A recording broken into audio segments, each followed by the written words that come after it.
Welcome to BootSpy. My name's William. Today we got ourselves a boot battle. This one is a mock toe massacre. It is the Red Wing Classic mock toe versus an unlikely contender, the Grant Stone brass boot. I'm going to talk about the style, leather quality, sole quality, durability, price, and ultimately whether or not which one of these two boots is worth your hard-earned money.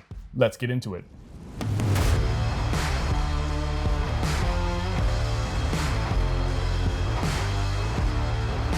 Guys, thank you so much for joining me. As I said today, we're comparing the Red Wing Classic mock toe to the Grant Stone brass boot. Now, these do both have that mock toe, but you don't really hear a lot online, people comparing Red Wing to Grant Stone very often. It's not a very common conversation, but to me, they're at a pretty similar price point. There's not too much of a difference between these two boots, and so for that reason, they are worth comparing. Let's kick it off and talk about the style. I'm gonna start with the Red Wing Classic mock toe. This is one of the most famous, most iconic boots in the entire world. And right here, we're looking at it in Red Wing's new slate mule skinner rough out leather. This is a new part of the collection in spring 2021, so it's a fairly new boot. And I really like this leather. If you wanna check out my full review of the Red Wing Classic mock, you can head up there, hit that video that just popped up. But basically, a few key facts about this boot is that it has a 360-degree Goodyear welt. It has no speed hooks, just straight up eyelets. It has a leather collar around the shaft. And then obviously it has this crepe wedge sole. Kicking it over to the Grant Stone brass boot. Now this is made with Horween Chrome Excel leather. You can find this in black, which is the one that I picked up, but they also have brown and I think oxblood. They have a couple different options that you wanna go check out. It also has a 360-degree Goodyear welt, but this is a storm welt, so it offers a little bit more weather resistance than in the Red Wing Classic mock toe. It has some brass eyelets here and 2 speed hooks, no collar around here. It is fully lined with leather. And then to finish it off, it has a heavy rubber lug sole. Comparing the style of these two together, the Red Wing mock toe has a lot more of that workwear aesthetic. The toe box is actually about a ½ inch taller than on the brass boot, so it has a much taller profile. And it's also a significant amount wider. I would say probably like looking at them from top down, the top of the toe box is, again, another ½ inch wider than the top of the toe box on the brass boot. But then the footprint right here, that's about the same. So the bottom of these boots end up about being the same width, but the top is a lot narrower, significantly narrower, and significantly shorter on the brass boot. What that basically means from a style perspective is that the Grant Stone brass boot is a little bit more versatile, and you can wear it with slim fit jeans, or you can wear it out on like a Friday, Saturday night. You can definitely do that for the Red Wing mock toe, but once it starts to get dirty, once it starts to get banged up, it really looks like a work boot. So even if you take it out on a date on a Saturday night, it's like you're wearing a work boot on a date. Whereas the Grant Stone brass boot, it has a classier vibe to it. To me, the biggest difference is, just looking at the two soles compared to each other. This one, very, very utilitarian, wedge sole, super comfortable. And then this one is a heavy rubber lug sole. They both look super cool, but in my opinion, the point for style, it's got to go to the Grant Stone brass boot. I love that it's a little bit more versatile. I love that it's a little bit more classy, and so it fits with a wider range, so they get the point. Round 2, leather quality. So again, this is the slate mule skinner leather from Red Wing, and we're comparing that to the Horween Chrome Excel leather that Grant Stone is offering on the brass boot. In my experience, this has been a great leather and very, very weather resistant. I've taken it through a couple rivers and gotten it completely. I haven't got the leather soaked, but I've submerged it completely in water and it hasn't gotten soaked. And then I also took this all throughout winter, wore this several times in the winter. So the Horween Chrome Excel, I've had it on a few different boots. It just does really, really well, keeps that shine. Between these two, the Horween Chrome Excel is a lot stiffer. The slate mule skinner, very, very pliable, super comfortable. The slate mule skinner does a lot better with nicks and scratches. I have been able to easily get that out with a suede brush, whereas with the Horween Chrome Excel, this is like super easy to scratch. And I'm gonna need, Venetian shoe cream or Saphir Renovator to get those scratches out. To me, the biggest difference really comes from the leather lining on the inside of the boot.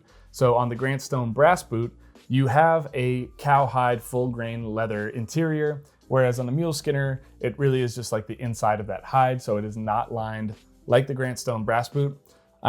So There are some pros and cons. Like I said, Horween Chrome Excel scratches a lot easier, but it does have a classy shine. The mule Skinner leather over here is super rugged, super durable, has great weather resistance.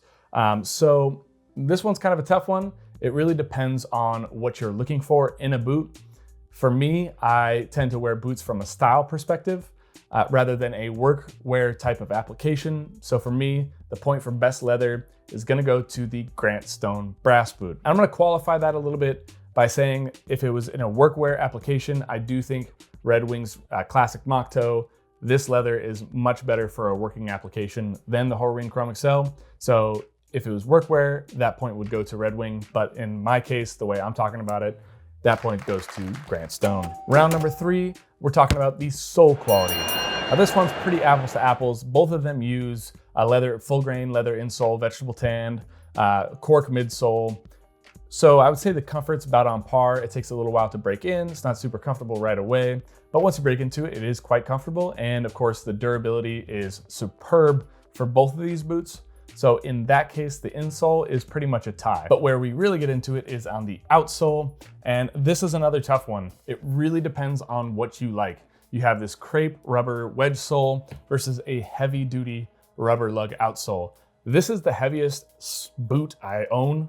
Any boot I own, the Grant Stone Brass is the heaviest, and it is because of this massive rubber heel. That heavy rubber lug sole did super, super well in the snow, in the rain, and I was pretty surprised. I picked this up in spring, the Red Wing Classic Mock, and I thought the sole was gonna be pretty slippery and didn't have a lot of traction, but I was totally proven wrong. I took it on a hike that went over some very slippery rocks, and it did super, super well. Now, because the outsole here is made with crepe rubber, I have seen pictures of people where that heel starts to wear down really, really quickly.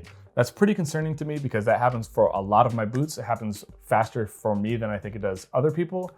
And honestly, I've had the Grant Stone Brass boot for longer. I've worn it more. I know this heel is holding up really, really well for the length of time that I've worn it. And I haven't, put this one fully to the test, but I am concerned about that crepe rubber sole. So while I wouldn't give out a point based on the insole because they're basically the same, for me, the fact that the heavy rubber lug sole is a little more durable, especially in the heel, it's gonna wear down more slowly. That point for me has to go to Grant Stone. Round number 4, we're talking about durability.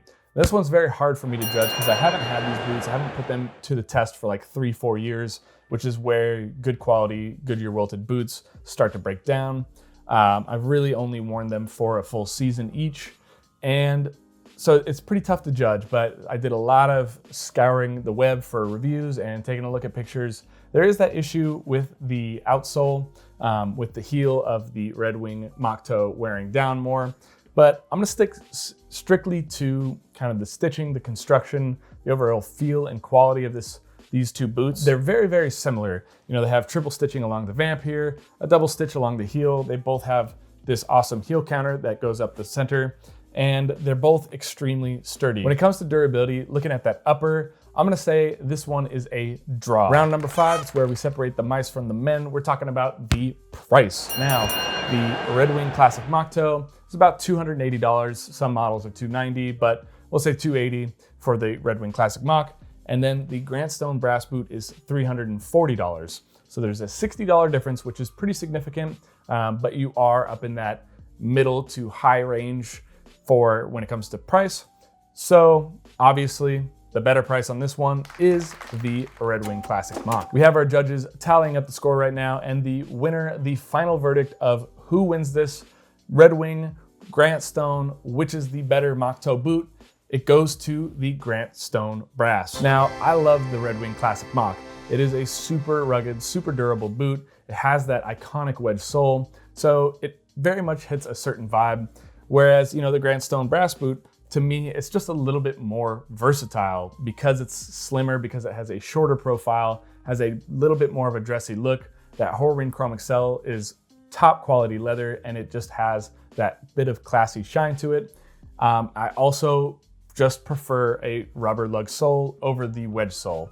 So I do think there's a time and place for the wedge sole, but the heavy rubber lug sole is such a cool looking winter boot. It looks so heavy, but still pretty slim, pretty sleek. So For me, those are kind of the big reasons that I went with Grant Stone over Red Wing. So even though there's a bit of a price jump from the Red Wing to the Grant Stone brass boot, really Grant Stone is kind of playing on a whole different level. In my opinion, I picked up the Grant Stone Diesel pretty recently. That's their most popular boot. And honestly, they're kind of undercutting the guy at $600, like Alden, those types of boots. They're giving that same type of quality for a very, very fair price. If you're looking for a work boot and you're searching between these two, I would definitely pick up the Red Wing Classic Mock. The Grant Stone brass boot is not a work boot. You could wear it to work, I guess, but it's not really a work boot. It's just a heavy duty winter boot. That 360-degree storm welt is super weather resistant.